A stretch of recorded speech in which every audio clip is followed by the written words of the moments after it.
ಪಶ್ಚಿಮ ಘಟ್ಟ ಭಾಗದಲ್ಲಿ ಕಸ್ತೂರಿ ರಂಗನ್ ಮತ್ತೆ ಆತಂಕವನ್ನು ಸೃಷ್ಟಿ ಮಾಡಿರುವಂಥದ್ದು. ಜೊತೆಗೆ ಈ ಕಸ್ತೂರಿ ರಂಗನ್ ಜೊತೆಗೆ ನಕ್ಸಲ್ ಚಟುವಟಿಕೆ ಒಂದು ಹಂತಕ್ಕೆ ಅದು ಮುಗ್ದೇ ಹೋಯಿತು ಅನ್ನೋಷ್ಟರಲ್ಲಿ ಮತ್ತೆ ಆರಂಭ ಆಗುತ್ತಾ ಅನ್ನುವಂಥ ಒಂದು ಆತಂಕ ಈ ಭಾಗದ ಜನರಲ್ಲಿ, ಅದರಲ್ಲಿ ಮುಖ್ಯವಾಗಿ ಮಲೆಕುಡಿಯ ಭಾಗದ ನಿವಾಸಿಗಳಲ್ಲಿ ಇರುವಂಥದ್ದು. ಈ ಬಗ್ಗೆ ಮಾತಾಡಲಿಕ್ಕೆ ಆ ಆತಂಕ ಏನು, ಯಾಕೆ ಆ ರೀತಿ ಆತಂಕ ಬಂತು ಅನ್ನೋದು ಮಾತಾಡ್ಸೋಣ. ಸರ್, ಕಸ್ತೂರಿ ರಂಗನ್ ಬಂದ ಕೂಡಲೇ ಒಂದು ಆತಂಕ, ಜೊತೆಗೆ ನಕ್ಸಲ್ ಆತಂಕ ಕೂಡ ಆರಂಭ ಆಗುತ್ತಾ ಅನ್ನೋ ಒಂದು ಕ್ವಶನ್ ಮಾರ್ಕು. ಯಾಕೆ ಈ ಭಯ ಆರಂಭ ಆಯಿತು ಅನ್ನೋಂಥದ್ದು? ಯಾಕೆ ಭಯ ಅಂತ ಹೇಳಿದರೆ, ರಾಷ್ಟ್ರೀಯ ಉದ್ಯಾನ ಅಂತಕ್ಕಂಥದ್ದು ಈ ಭಾಗದಲ್ಲಿ ಘೋಷಣೆ ಆದಾಗ, ಅಂತಿಮ ಉದ್ಘೋಷಣೆ ಆದಾಗ, ಈ ಭಾಗದ ಸಂಘ ಸಂಸ್ಥೆಗಳು ಮತ್ತು ಅಲ್ಲಿಯ ಸಂತ್ರಸ್ತರು ಇದು ಈ ಉದ್ಯಾನ ಅನ್ನುವಂಥದ್ದು ಘೋಷಣೆ ಆಗುವುದು ಬೇಡ ಅಂತ ಹೇಳಿದರೂ ಕೂಡ ಸರ್ಕಾರ ಏಕಾಏಕಿ ಜನರ ಅಭಿಪ್ರಾಯಕ್ಕೆ ಮನ್ನಣೆ ಕೊಡದೆ ಘೋಷಣೆ ಮಾಡಿತು. ಅದೇ ಸಂದರ್ಭದಲ್ಲಿ ಈ ಒಂದು ಇಶ್ಯೂವನ್ನು ಹಿಡ್ಕೊಂಡು ನಕ್ಸಲ್ ಚಳುವಳಿ ಈ ಪಶ್ಚಿಮ ಘಟ್ಟದಲ್ಲಿ ಪ್ರಾರಂಭ ಆಯಿತು. ಜನ ಏನು ಮಾಡಿದರು ಅಂತ ಹೇಳಿದರೆ, ನಮಗೆ ಯಾರೂ ಕೇಳುವವರಿಲ್ಲ, ಈಗ ಇವರು ಯಾರೋ ಬಂದಿದ್ದಾರೆ, ಅವರ ಜೊತೆ ಹೋದರೆ ನಮ್ಮ ಬದುಕಿಗೆ ಏನು ತೊಂದರೆ ಇಲ್ಲ ಅಂತೇಳಿ ನಮ್ಮ ಬದುಕು ಕಟ್ಟಿಕೊಳ್ಳೋದಕ್ಕೆ ಅವರು ಸಹಕಾರ ಮಾಡ್ತಾರೆ ಅನ್ನೋ ಒಂದು ತಪ್ಪು ಗ್ರಹಿಕೆಯಿಂದ ನಕ್ಸಲ್ ಚಟುವಟಿಕೆ ಜೊತೆ ಕೈ ಜೋಡಿಸುವಂಥದ್ದು ಆಯಿತು. ಆನಂತರ ಎಷ್ಟೋ ಜನ ಅದರಿಂದ ಹತರಾದರು. ಇದೀಗ ಇದು ಕೂಡ ಜನವಿರೋಧಿ ಯೋಜನೆ.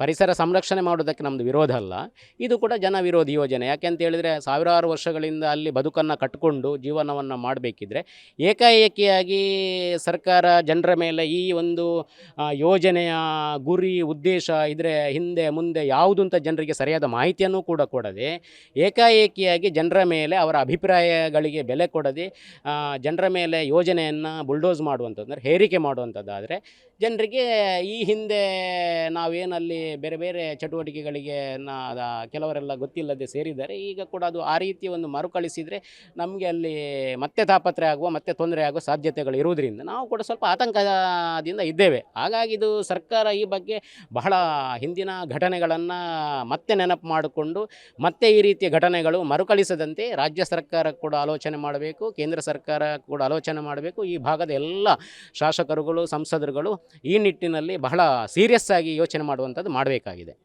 ಏನು ಎಫೆಕ್ಟ್ ಆಗ್ಬೋದು ಅಂದರೆ, ಬಹಳಷ್ಟು ಕೃಷಿಕ ಕಾರ್ಮಿಕರು ಇರುವಂಥದ್ದು. ಸೊ ಏನು ಎಫೆಕ್ಟ್ ಆಗುತ್ತೆ ಅಂದರೆ, ಈಗ 1ರಿಂದ 7ನೇ ವರದಿ ಕೂಡ ಕೇಳ್ತಾ ಇದೆ. ಸೊ ಏನು ಬದಲಾವಣೆ ಆಗಿಲ್ವಾ ಅಂತ? ಅದೇ ನಾವು ಹೇಳುವಂಥದ್ದು ಏನು ಅಂತ ಹೇಳಿದರೆ, ಈಗ ಪ್ರಥಮ ಕರಡು ಅಧಿಸೂಚನೆ ಪ್ರಕಟ ಮಾಡಿದಾಗ ಕೂಡ ಕರ್ನಾಟಕ ರಾಜ್ಯದಲ್ಲಿ 20,668 ಚದರ ಕಿಲೋಮೀಟ್ರ್ ಜನವಸತಿ ಪ್ರದೇಶವನ್ನು ಈ ವ್ಯಾಪ್ತಿಗೆ ಸೇರ್ಪಡೆ ಮಾಡಿದರು. ದುರ್ದೈವ ಏನು ಅಂತ ಕೇಳಿದರೆ, ಅದರ ಮಧ್ಯದಲ್ಲಿ 1, 2, 3, 4 ಅಧಿಸೂಚನೆಗಳು ಪ್ರಕಟ ಆಯಿತು. ಕರಡು ಅಧಿಸೂಚನೆ ಪ್ರಕಟ ಆಯಿತು.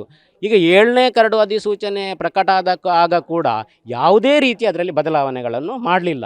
ಅದು ಯಾಕೆ ಮಾಡಲಿ? ಕೇಂದ್ರ ಸರ್ಕಾರದ ತಪ್ಪು, ರಾಜ್ಯ ಸರ್ಕಾರದ ತಪ್ಪು ಅನ್ನುವಂಥದ್ದು ಮುಖ್ಯ ಅಲ್ಲ. ರಾಜ್ಯ ಸರ್ಕಾರ ಭೌತಿಕ ಸಮೀಕ್ಷೆಯನ್ನು ಮಾಡಬೇಕು. ಇದು ಸ್ಯಾಟಲೈಟ್ ಸರ್ವೆ ಮುಖಾಂತರ ಮಾಡಿಕೊಂಡು ಕೇಂದ್ರಕ್ಕೆ ಕಳಿಸ್ತಾರೆ, ಅದು ಅಲ್ಲಿ ವರ್ಕೌಟ್ ಆಗೋದಿಲ್ಲ. ನಾವು ಭಿನ್ನಹ ಮಾಡುವಂಥದ್ದು, ರಾಜ್ಯ ಸರ್ಕಾರದ ಜೊತೆ ಆಗ್ರಹ ಮಾಡುವಂಥದ್ದು, ಸ್ಥಳೀಯ ಮಟ್ಟದಲ್ಲಿ, ಗ್ರಾಮ ಮಟ್ಟದಲ್ಲಿ ವೈಜ್ಞಾನಿಕವಾಗಿ ಸರಿಯಾದ ರೀತಿಯಲ್ಲಿ ಭೌತಿಕ ಸಮೀಕ್ಷೆಯನ್ನು ಮಾಡಿಕೊಂಡು ಜನರ ಬೇಕು ಬೇಡಗಳನ್ನು ಆಲಿಸಿಕೊಂಡು ಅವರಿಗೆ ಪೂರಕವಾಗೋ ರೀತಿಯಲ್ಲಿ ಪರಿಸರ ಸಹ್ಯವಾಗಿ ಇದನ್ನು ಜಾರಿಗೆ ತರಬೇಕು ಅನ್ನುವಂಥದ್ದು ನಮ್ಮ ಅಭಿಪ್ರಾಯ.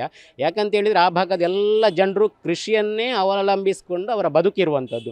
ಯಾವಾಗ ಅವರ ಕೃಷಿಯನ್ನು ಡೆವಲಪ್ ಮಾಡಲಿಕ್ಕೆ ಬೇರೆ ಬೇರೆ ರೀತಿಯ ಅಡ್ಡಿ ಆತಂಕಗಳಾದಾಗ, ಅವರ ಮೂಲ ಸೌಕರ್ಯಕ್ಕೆ ಅಡ್ಡಿ ಆತಂಕಗಳಾದಾಗ ಅವ ತಪ್ಪು ದಾರಿಗೆ ಹೋಗುವಂಥದ್ದು ಆಗೇ ಆಗ್ತದೆ. ಹಾಗಾಗಿ ಅದಕ್ಕೆಲ್ಲ ಸರ್ಕಾರ ಎಡೆ ಮಾಡಿ ಕೊಡಬಾರ್ದು ಅನ್ನುವಂಥದ್ದು. ಜಿಲ್ಲಾಡಳಿತ, ಆಯಾ ಜಿಲ್ಲೆಯ ಜಿಲ್ಲಾಡಳಿತ ಜವಾಬ್ದಾರಿ ಕೂಡ ಹೌದು. ಅದು ಆ ಜವಾಬ್ದಾರಿ ತೊಗೊಳ್ತಾ ಇಲ್ವ, ಅಥವಾ ಅದರ ಮಾಹಿತಿ ಕೊರತೆ ಇದೆಯಾ ಅಂತ? ಅಲ್ಲ, ಒಂದನೇದ್ದು ಜವಾಬ್ದಾರಿ, ಒಂದು ಮಾಹಿತಿಯ ಕೊರತೆ ಅಂತ ಹೇಳಿದರೆ, ಸರ್ಕಾರವೇ ಜಿಲ್ಲಾಧಿಕಾರಿಗಳಿಗೊಂದು ಸುತ್ತೋಲೆಯನ್ನು ಹೊರಡಿಸಬೇಕು. ಮತ್ತು ಜಿಲ್ಲಾಧಿಕಾರಿಗಳು ಪ್ರತಿ ಗ್ರಾಮ ಪಂಚಾಯತ್ಗಳಿಗೆ ಸುತ್ತೋಲೆ ಹೊರಡಿಸೋದ್ರ ಮುಖಾಂತರ ಪ್ರತಿ ಗ್ರಾಮ ಮಟ್ಟದಲ್ಲಿ ಅದಕ್ಕೆ ವಿರೋಧವನ್ನು ವ್ಯಕ್ತಪಡಿಸಲಿಕ್ಕೆ ಗ್ರಾಮ ಮಟ್ಟದಲ್ಲಿ ಅವಕಾಶ ಮಾಡಿಕೊಡಬೇಕು. ಈಗ ಏನು ಪರಿಸರ, ಅರಣ್ಯ ಮತ್ತು ಹವಾಮಾನ ಬದಲಾವಣೆ ಸಚಿವಾಲಯ ಏನೊಂದು ಸೈಟ್ ಓಪನ್ ಮಾಡಿದ, ಅದರಲ್ಲಿ ಹಳ್ಳಿಯ ಜನರಿಗೆ ಅದನ್ನು ಆ ರೀತಿಯಾಗಿ ಹೋಗಿ ಅಲ್ಲಿ ವಿರೋಧ ವ್ಯಕ್ತಪಡಿಸಲಿಕ್ಕೆ ಅವ್ರಿಗೆ ಗೊತ್ತಿಲ್ಲ. ಹಾಗೆ ಅದು ಗ್ರಾಮ ಪಂಚಾಯತಲ್ಲಿ ಸರ್ಕಾರದ ಮಟ್ಟದಲ್ಲಿ ಅದಕ್ಕೆ ಅವಕಾಶ ಮಾಡಿಕೊಡಬೇಕು. CM ಅವರು ಇದಕ್ಕೆ ವಿರೋಧ ವ್ಯಕ್ತಪಡಿಸಿದ್ದಾರೆ, ಈಗ ಏನು ಕಸ್ತೂರಿ ರಂಗನ್ ವರದಿಗೆ. ಸೊ ಅದು ವಿರೋಧ ಎಷ್ಟು ಮಟ್ಟಿಗೆ ಎಫೆಕ್ಟ್ ಆಗುತ್ತೆ ನಿಮ್ಮ ಪ್ರಕಾರ, ಆ ವಿರೋಧ ವ್ಯಕ್ತಪಡಿಸುವಂಥದ್ದು? ಅಥವಾ ಸ್ಪೆಷಲ್ ಅಧಿವೇಶನ ಕೂಡ ಕರೆದಿರುವಂಥದ್ದು, ಇದು ಎಷ್ಟು ಮಟ್ಟಿಗೆ ಬದಲಾವಣೆ ತರ್ಬೋದು, ಅಥವಾ ಕೇಂದ್ರ ಸರ್ಕಾರಕ್ಕೆ ಮನವೊಲಿಸುವಂಥ ಯತ್ನ ಆಗ್ಬೋದು ಅಂತ? ಅಲ್ಲ, ನಾನು ಹೇಳುವಂಥದ್ದು, ಈಗ ವಿರೋಧದ ವಿಷಯ ಒಟ್ಟು ಅದರ ಬಗ್ಗೆ ವಿಸ್ತೃತ ಚರ್ಚೆಗೆ 1 ದಿವಸ ಅಧಿವೇಶನವನ್ನು ಮೀಸಲಿಟ್ಟಿದ್ದಾರೆ. ಅದು ಒಳ್ಳೆಯ ವಿಷಯ, ಅದಕ್ಕೆ ಸ್ವಾಗತ ಇದೆ ನಮ್ಮದು.